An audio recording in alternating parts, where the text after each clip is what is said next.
Greg McKeown wrote a great book on essentialism, and in that book, Essentialism, he basically talks about two concepts, that is essentials and non-essentials. So essentials, he says, are the fundamentals, the things that we think and we know are important that we're supposed to be doing, and non-essential is basically the opposite of what essentials are. If you are liking this content and for more of such, please hit the subscribe button to support the channel. And in that book, he addresses the point of wasting time. Why do we waste time? The reason why we feel like we waste time is because we focus on the non-essential. We don't focus on the essentials. So one way to focus on the essential is to always say yes to the vital few and say no to the trivial many.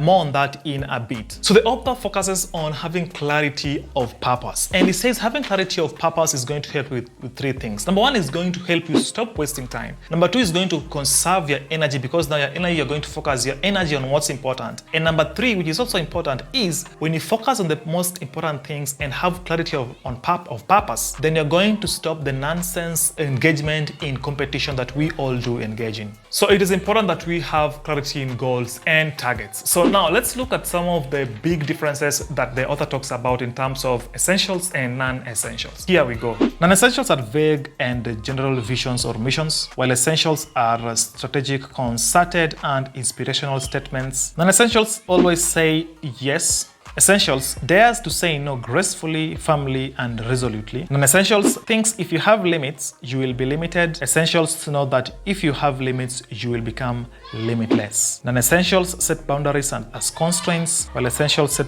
boundaries as liberating. Non-essentials, for them, it's all important. For the essentials, only a few things are really important. Finally, for non-essentials, they say, I can do both. And for the essentials, say, I can do anything, but not everything.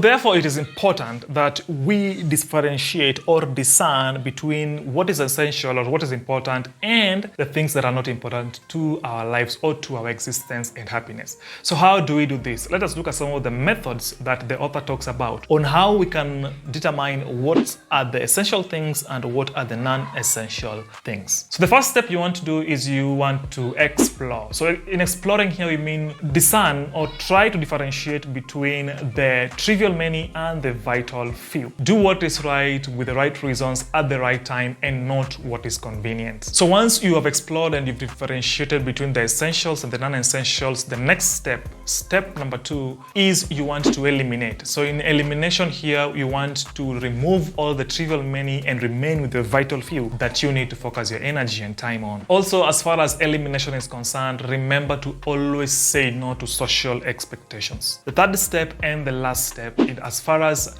determining what is essential, is you want to execute. So once you've determined what is essential, what is important, what is imperative to your life, you want to take action right now, today. Today is the moment. The moment is today, and the present moment is what we all do have. So you want to remove all the obstacles and make execution effortless. So there you have it. That is how you determine what is essential to you and what is important to you. Always remember to make a choice for yourself. Don't let somebody decide for you what is good or what you're supposed to do at this particular point in your life. So always make your own choices, and that way you'll be easily able to focus on what's important. From now henceforth, remember, always focus on saying no to the trivial many and say yes to the vital few. Remember, it is either a hell yeah or a no. No maybes or ands.